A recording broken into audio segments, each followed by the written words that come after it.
Halo warga Jakarta, kembali lagi episode talk show Komisi Penanggulangan AIDS Provinsi DKI Jakarta berkolaborasi dengan Dinas Komunikasi, Informatika dan Statistik Provinsi DKI Jakarta dan Berita Jakarta.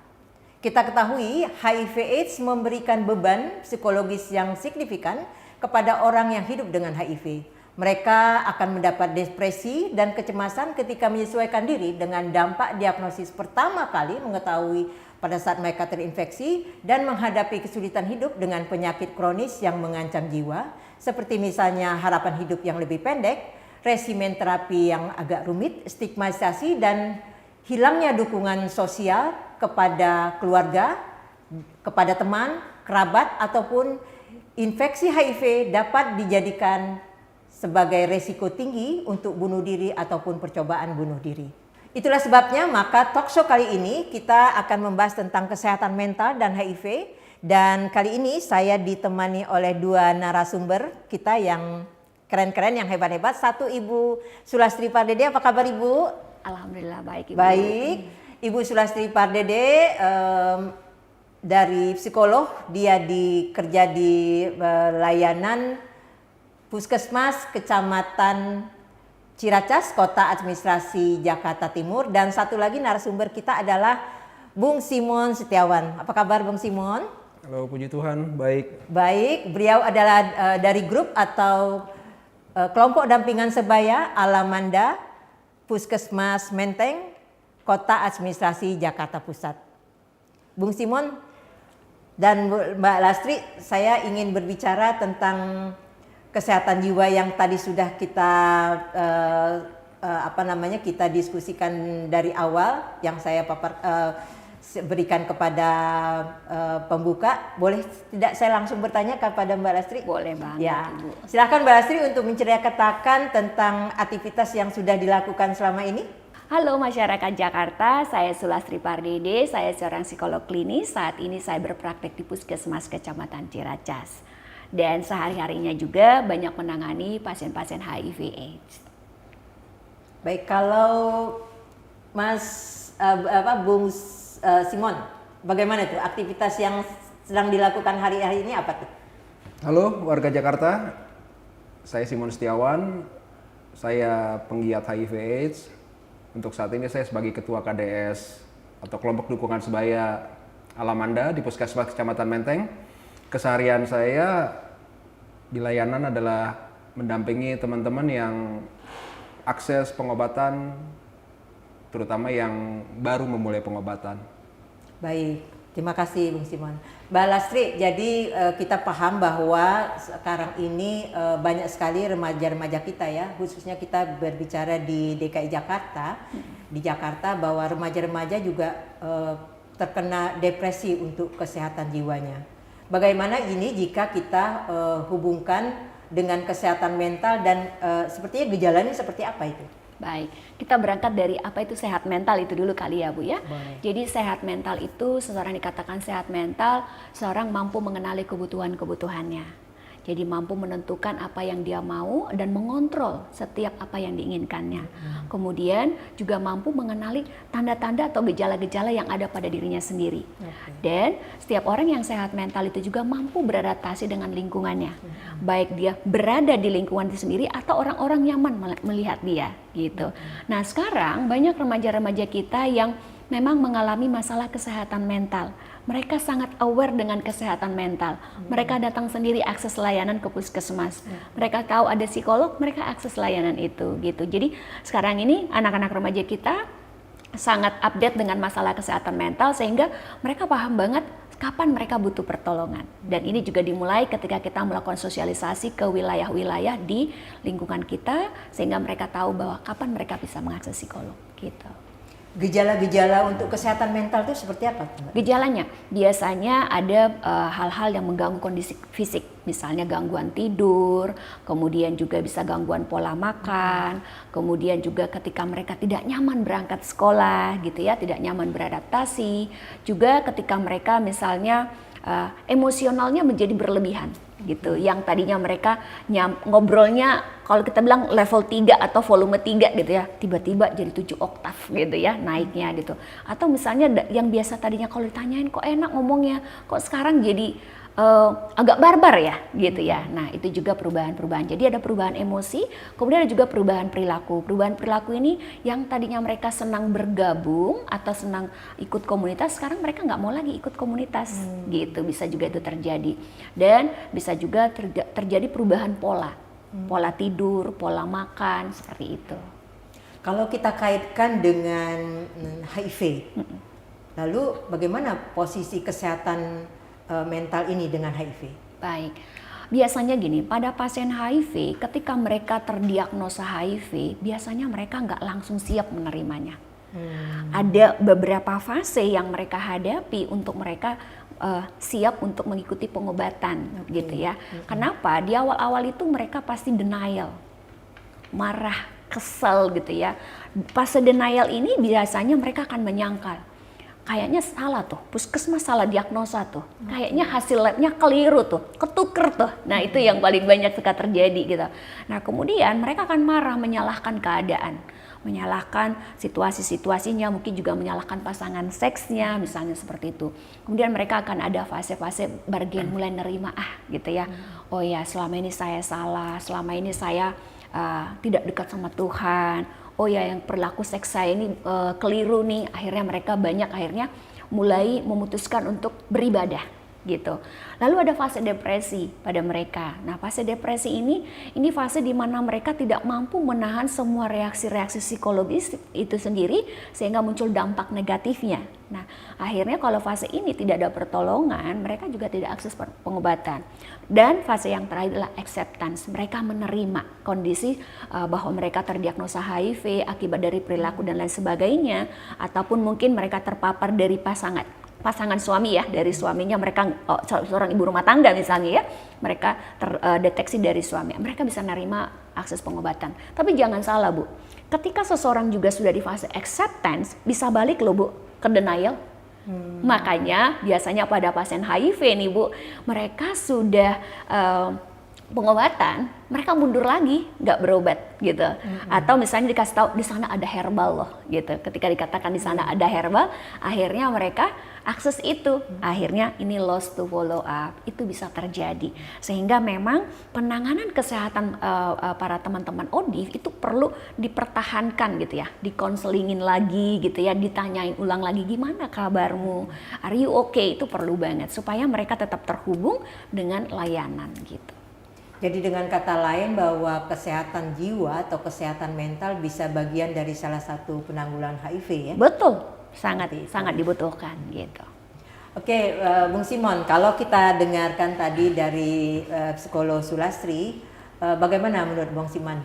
Bisa menceritakan sedikit karena Bung Simon mungkin juga sangat memahami bagaimana posisi ODIF terkait dengan kesehatan mental?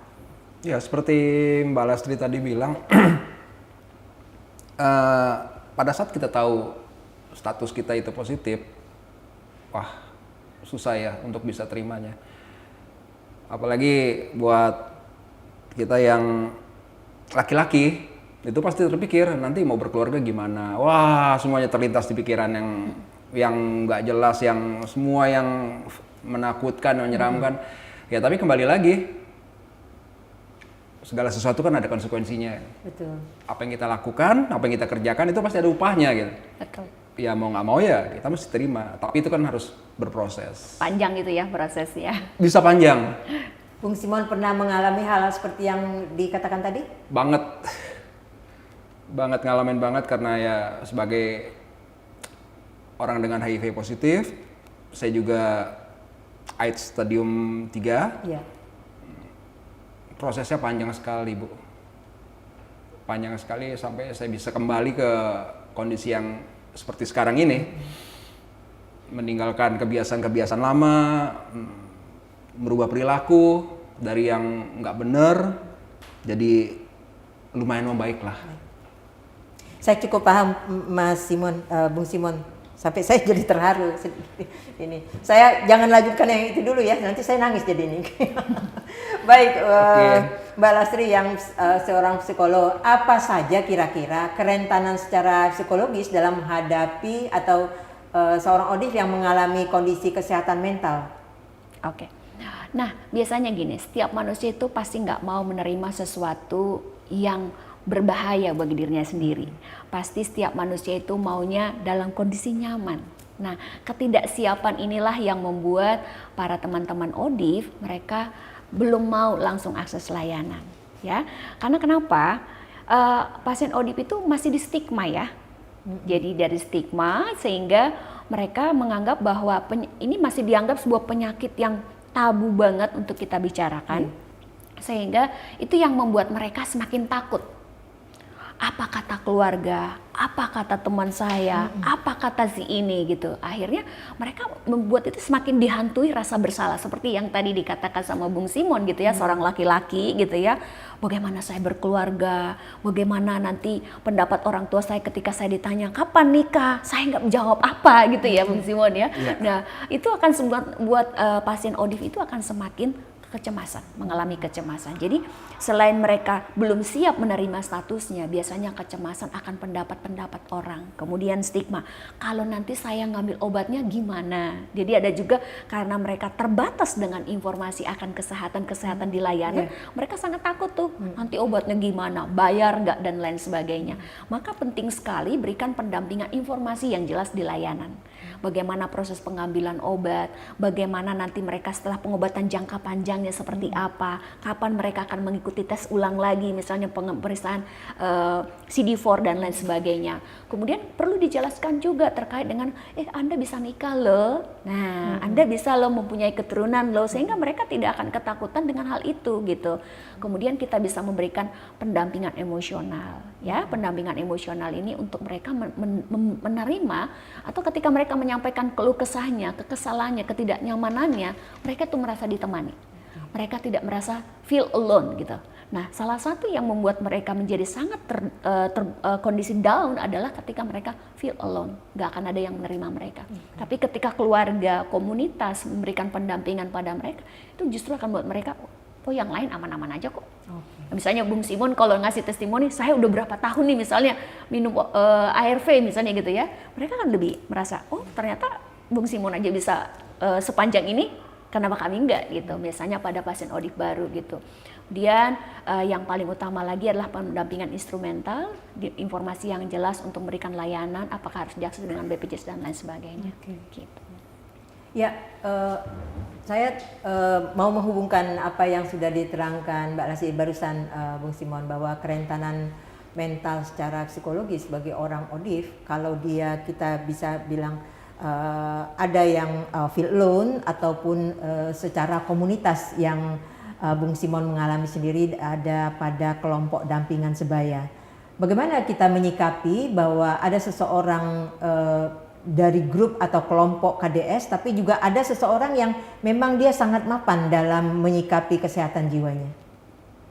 Sebelumnya saya lurusin dulu nih Bu ya. Baik. Bukan kelompok dampingan sebaya, tapi kelompok dukungan sebaya. Kelompok dukungan sebaya. Ya, itu adalah support sistemnya layanan untuk mendukung teman-teman yang melakukan pengobatan di setiap layanan. Iya.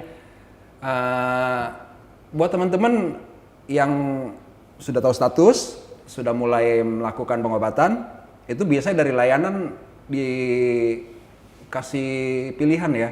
Di kita ada loh kelompok dukungan sebayanya, mau ikutan atau enggak. Nah itu nanti pilihannya ada di klien sendiri atau di pasien sendiri. Kalau mereka mau ikut, silahkan bergabung di komunitas kita. Kalau mereka nggak mau ikut juga nggak apa-apa.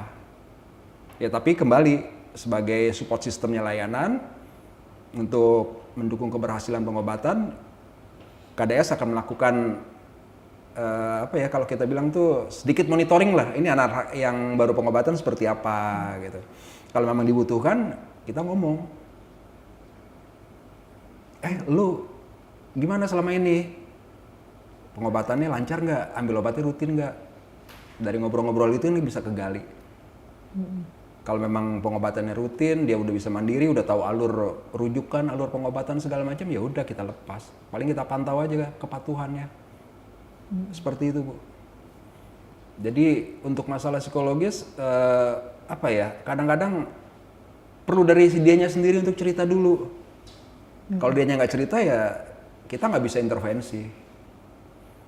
Ya, dengan kata lain Mbak Lastri, bahwa ODIF harus membantu dirinya sendiri Gini, Bu. dalam dalam menyikapi bahwa dia seorang yang terinfeksi dan apa yang harus dia lakukan. Ya, jadi ketika kita dalam kondisi seperti tadi Mas Simon katakan bahwa ketika pasien itu juga perlu cerita. Betul. Kalau kita butuh bantuan, need help, asking help, jangan malu cari bantuan. Karena orang tidak akan pernah bisa tahu untuk menolong kita kalau kita nggak pernah speak up, kita nggak pernah bicara. Contoh misalnya, ibu misalnya punya luka di punggung, tapi ibu nggak cerita sama saya nggak akan pernah bisa nolong ibu. Gitu. Tapi kalau ibu cerita, minimal, oh ya di sini ada nih dokter kulit nih misalnya seperti itu. Nah itu adalah salah satu trik yang harus dilakukan seorang pasien ODIF. Cerita untuk bisa mendapatkan pertolongan. Kemudian yang kedua tadi Mas Simon tuh menawarkan, di kita ada loh layanan KDS-nya. Nah tawaran ini adalah untuk mereka masuk dalam sebuah komunitas. Satu hal yang perlu diketahui oleh pasien ODIF, tidak ada pertumbuhan dalam kesendirian. Jadi kalau mau bertumbuh harus ada dalam komunitas. Mau ditolong, mau bareng-bareng harus ada dalam komunitas. Gitu. Karena biasanya gini, sangat tidak enak ketika kita menderita sendirian. Tapi ketika kita walaupun kita menderita, ada orang-orang yang menopang kita, menolong kita, walaupun mereka nggak bisa misalnya ngasih obatnya, menyembuhkannya, tapi waktu kita bareng-bareng itu rasa sakitnya berbeda, Bu. Itu seperti kita berada di sebuah kapal gitu ya, Bu ya. Ada satu tiang yang roboh, tapi ada tiang-tiang lainnya, kapal tetap bisa berfungsi. Gitu. Dengan kata lain, untuk menekan hal tersebut, adanya depresi, adanya stres ataupun adanya kecemasan, kekhawatiran dari ODIF, perlu juga adanya dukungan dari keluarga besar seperti itu. Betul, dukungan dari keluarga ini sangat dibutuhkan sekali. Karena orang yang paling dekat menolong mereka adalah keluarga. Yang paling tahu kondisi mereka adalah keluarga. Sehingga memang keterbukaan dari keluarga dan upaya keluarga untuk menolong itu sebenarnya akan lebih mempermudah pengobatan. Yang mengingatkan mereka, alarm deh, saya bilangnya, alarm untuk memberikan obat itu sangat diperlukan keluarga. Tetapi ini Bu, yang pada pasien ODIF jarang mereka yang langsung mau cerita sama keluarga. Untuk cerita sama tenaga kesehatan aja tuh biasanya mereka butuh proses, apalagi mereka cerita sama keluarga. Jadi kebanyakan pasien-pasien kita tuh mereka tidak mau diketahui oleh keluarga kondisinya. Tetapi kalau keluarga tahu dan keluarga support, itu proses pemulihannya, mentalnya itu akan jauh lebih baik, Ibu. Apa ini merupakan strategi dan teknik juga dalam pendekatan seperti itu? Betul. Nah ini dukungan instrumental dari keluarga bisa, dukungan emosional dari keluarga bisa, termasuk dukungan nilai. Dukungan nilai misalnya, kamu lebih hebat loh. Contoh misalnya Bung Simon waktu itu ketika di AIDS stadium 3 ya Mas ya. Nah ketika mereka di kondisi stadium 3 mungkin Mas Simon kondisinya juga sangat tidak nyaman gitu ya. Tapi waktu ada keluarga yang nganterin makanan, nyuruh udah makan belum, nanyain gitu, obatnya sudah diminum, saya rasa itu perasaannya Bung Simon jauh lebih baik. Gimana Bung Simon, betul nggak? Betul, betul. Seperti itu Bung Simon ya? Iya. Kalau saya misalnya yang awam sekali, terus saya paham ada seorang ODIF yang saya kenal. Artinya saya tidak mengetahui terlalu banyak secara psikologis dia seperti apa. Apa yang harus saya lakukan tuh Bung Simon? Ibu tahu dia positif? Saya tahu dia positif. Ibu tahu dia udah pengobatan? Saya tahu dia sudah pengobatan. Ya, yang harus ditekankan kepatuhannya aja, Bu. Kepatuhan pengobatan, ya konsistensi dia minum obat, terus persistensi waktu dia minum obat. Terus konsistensi dia melakukan pemeriksaan wajib berkala seperti pemeriksaan viral load, pemeriksaan CD4, juga pemeriksaan darah rutin yang di dalamnya itu ada fungsi hati, fungsi ginjal, segala macam itu untuk memantau apakah pengobatannya berhasil atau tidak. Dari hal yang banyak tadi Bung Simon katakan, hal penyebab terbesar dari komunitas ODIF dalam mengalami depresi apa kira-kira? Nah, bicara masalah depresi hubungannya sama kemampuan coping stresnya mereka ya Bu ya. Jadi setiap orang itu kan punya kemampuan untuk nanganin stres nggak sama. Betul.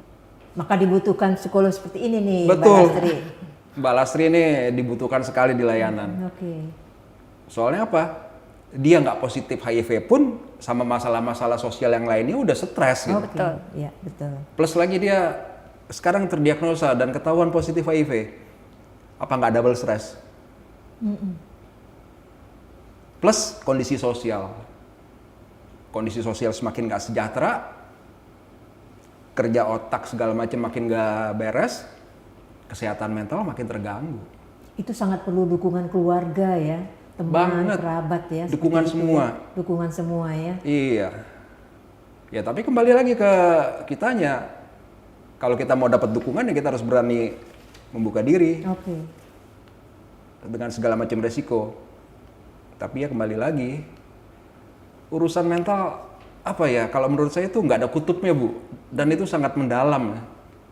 Jadi keberadaan Mbak Lastri ini di layanan di masyarakat ya benar-benar dibutuhkan. Jadi kalau ada orang bilang ngapain gue ke psikolog, emangnya gue gila, itu salah.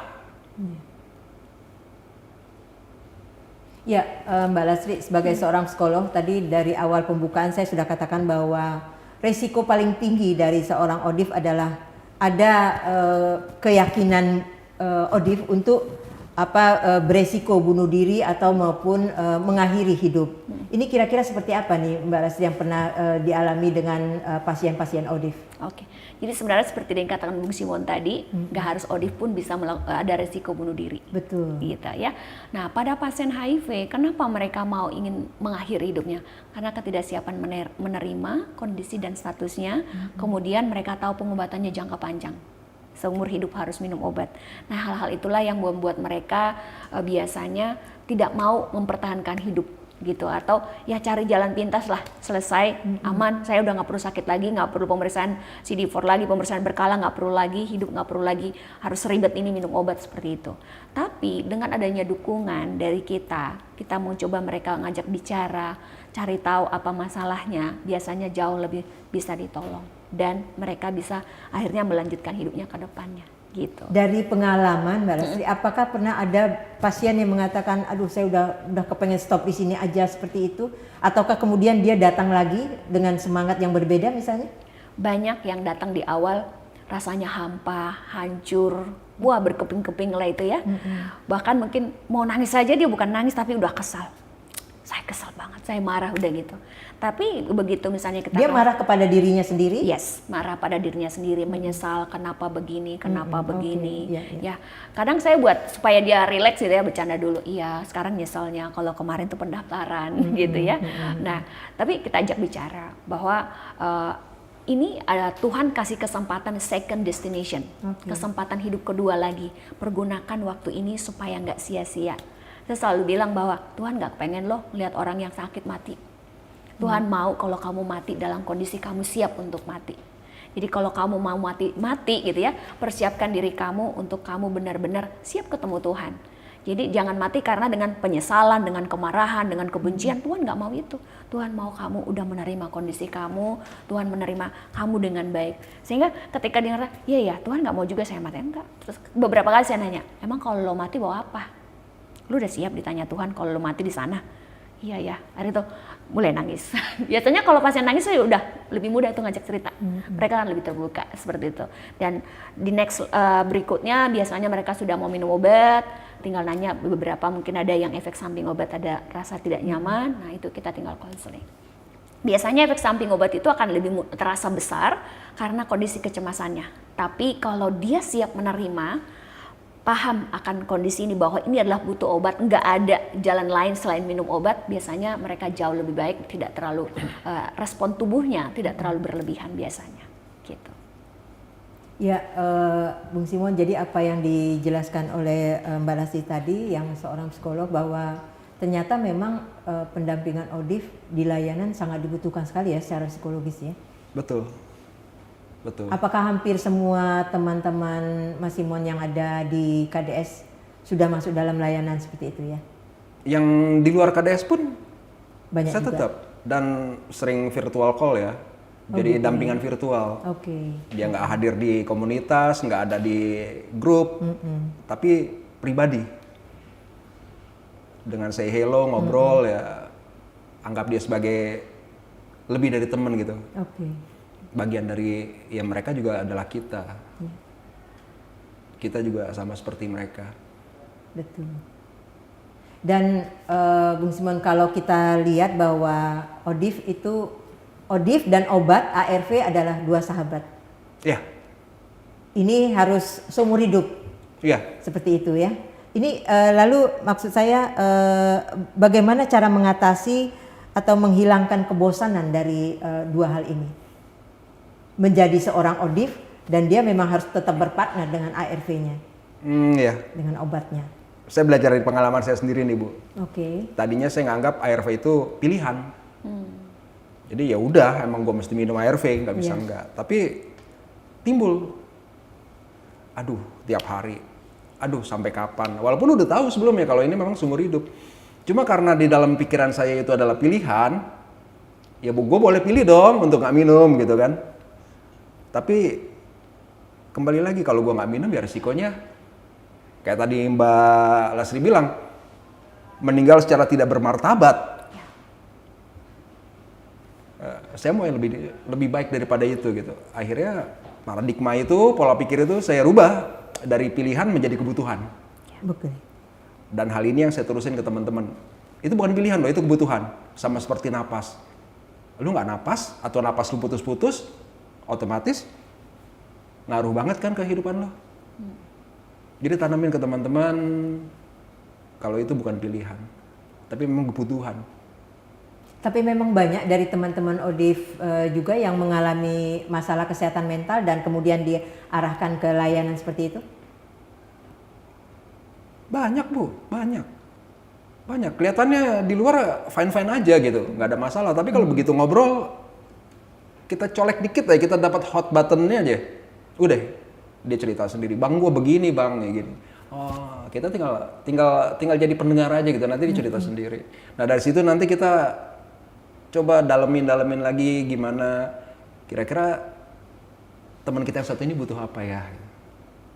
Kalau kita udah tahu kebutuhan dia, kita bisa bantu, kita bantu. Kalau kita nggak bisa bantu, ya kita minta tolong yang lain yang bisa bantu. Contohnya psikolog layanan, psikolog medis, macam Mbak Lasri ini. Karena di Puskesmas Kecamatan Menteng juga ada. Iya. Hampir di semua puskesmas kecamatan ya di Jakarta punya untuk layanan kesehatan belum mental. semua. Oh, belum semua ya. Baru di 24 puskesmas. Baru 24 puskesmas. Oke. Berarti saya izin ke Mbak Lasri sebentar. Jadi untuk layanan kesehatan jiwa atau kesehatan mental ini sangat dibutuhkan bagi seorang ODIF, Mbak Lasri ya. Betul, sangat dibutuhkan, terutama pada saat memulai pengobatan. Ini penting sekali karena ketidaksiapan menerima status itu akan membuat mereka terhambat pengobatan. Tapi kalau mereka udah bisa nerima statusnya, mereka memutuskan seperti tadi bilang Bung Simon bahwa ini bukan pilihan tapi sebuah kebutuhan. Anggap seperti minum vitamin ya Bung ya? Iya. Ya, anggap seperti minum vitamin. Udah, kalau saya nggak minum vitamin ini, saya sapam-sapam di tubuh saya menjadi berkurang nih. Masa saya minum vitaminnya? Nah, seperti itu. Nah, ketika mereka sudah mau memutuskan minum obat, nah ada kalanya tadi bosan. Nah, perlu dikuatkan lagi, divalidasi. Kamu udah keren loh. Sampai 2 tahun misalnya kamu minum obat, luar biasa lah. Kamu jangan stop di sini. Kamu terus ambil obatnya, terus konsumsi obatnya gitu. Jadi dengan hal ini kita memberikan perhatian-perhatian. Seperti tadi Bung Simon bilang, menanyakan kabarnya, apa kebutuhannya gitu ya. Kalau kita bisa bantu, kita bantu. Tapi kalau memang tidak, minimal jadi pendengar. Itu sangat. Karena kenapa? Kadang di luar sana mereka itu mau cerita bingung. Satu nih, keluarga nggak tahu mereka sakitnya apa. Mau cerita takut, mau ngomong sama orang tua pun lebih takut lagi. Nah tapi kalau di layanan mereka bebas mau cerita apa aja sama kita. Nah dengan mereka mendapatkan tempat cerita itu menjadi satu penolong buat mereka untuk mereka bisa tetap mempertahankan hidup gitu. Setelah seorang terdiagnosa HIV positif, apakah di layanan itu memang langsung masuk ke konseling seperti itu ya? Atau bisa bertahap juga? Pada misalnya mereka depresi seperti itu, masuk konseling lagi seperti itu gitu ya? Atau mungkin dalam kurun waktu 2 tahun bisa masuk ke layanan konseling kesehatan jiwa bisa 5 atau 6 kali seperti itu? Kayak gini, jadi saya sangat bersyukur sekali para teman-teman dari komunitas tuh mereka canggih-canggih konselingnya sebenarnya gitu loh. Jadi tidak semua, Makasih Mbak Lasri. ya, jadi tidak semua pasien HIV dikirim ke kami, Oke. gitu. Jadi gitu. biasanya pasien pada saat mau pengawal pengobatan yang memang mereka belum siap menerima statusnya, itu akan segera dikirim ke kami. Tapi pada pasien HIV banyak juga, oh ya udah emang ini karena kelakuan aku kok misalnya seperti itu ya. Iya. Atau mereka menerima ini konsekuensi dari sebuah perbuatan yang saya lakukan tuh. Mereka kadang nggak perlu dikirim ke kami, hanya disinggah di Mas Simon aja, teman-temannya Mas Simon gitu. Udah selesai, nggak perlu dikirim. Tapi ada kalanya ketika mereka tidak siap, mereka akan dikirim. Ada juga hilang nih dari pengobatan. Nah, itu dikirim. Kenapa? Biasanya udah mulai nangis di poli HIV gitu ya. Nah, naiklah ke atas lah gitu ya. Nah, naik dengan ngobrol dengan kita, kita tanyakan apa masalahnya. Nah, ini biasanya sesinya agak cukup panjang sih, terutama pada pasien-pasien depresi gitu. Dan banyak juga di antara pasien yang memang kami bantu farmakologi dengan layanan jiwa. Terutama ketika mereka sulit tidur, sulit mengontrol emosi seperti itu biasa dibantu farmakologi di layanan gitu. Dan di puskesmas itu ada. Kalau kita ambil contoh Bung Simon dari apa yang Mbak Lasri katakan tadi ya, kesehatan mental seperti itu ya. Pada saat Bung Simon membutuhkan layanan kesehatan terutama untuk memperbaiki jiwa nih, pada saat kapan itu Bung Simon? Kalau bisa diberikan contohnya. Saat bosankah atau tidak ada penerimaan dari keluarga kah misalnya? Relatif Bu ya. Seperti tadi saya bilang, masalah kita itu bukan cuma di sekitar pengobatan, di dalam interaksi sosial sehari-hari juga kita banyak masalah. Malah kadang-kadang dapat masukan dari teman-teman yang sesama HIV positif yang sesama melakukan pengobatan juga, cerita itu masalahnya bukan masalah pengobatan, ini masalah di rumah, masalah hubungan dia sama sesama, masalah dia Bang, viral load gua kan udah nggak kedeteksi Bang. Iya, kenapa? Tapi kenapa sih infeksi gua tuh berulang? Buat kayak gini gimana? Iya, perubahan perilaku lah dari lu sendiri yang bisa ngilangin. Kalau lu nggak perubahan perilaku ya infeksi lu yang infeksi menular seksual maksudnya ya, itu akan berulang lagi. Iya.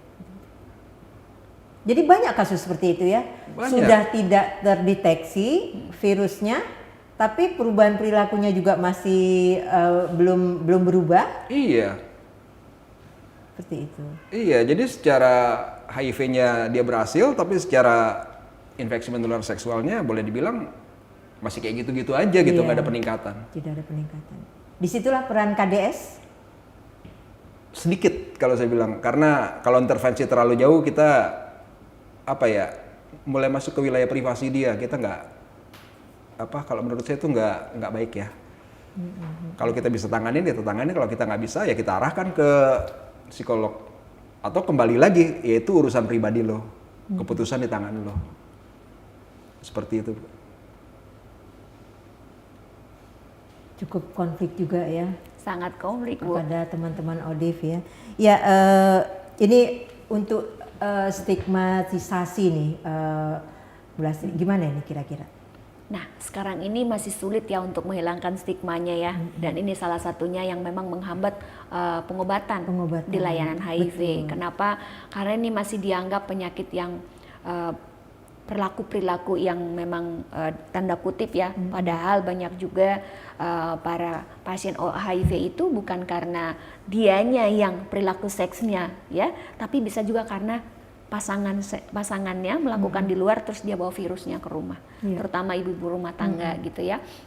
Nah, pada kondisi ini yang memang akan sangat jauh merasa tidak nyaman, dan stigma itu kita belum bisa menghilangkan menyamakan pasien HIV seperti penyakit seperti diabetes gitu ya, belum bisa. Dan ini tantangan yang luar biasa untuk pelayanan ya. Dan kalau kita nanti mau 3.0 gitu ya, ini benar-benar harus dibuka wawasan masyarakat Jika luas. dihubungkan dengan program Iya, harus diberikan edukasi terus-menerus, dan memang kita harus bisa juga ke sekolah-sekolah ya, menjelaskan gimana penularan HIV dan lain sebagainya, bagaimana penanganannya gitu. Dan ini akan dengan kita memberikan pengetahuan yang banyak, masyarakat semakin dapat knowledge-nya tentang penyakit ini, itu akan bisa menghilangkan stigma itu sendiri. Gitu. Perlu sosialisasi lebih menyeluruh. Betul. Ya, seperti itu.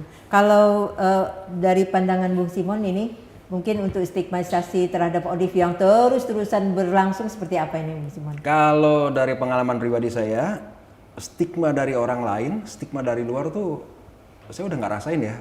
Karena perlahan seiring dengan proses,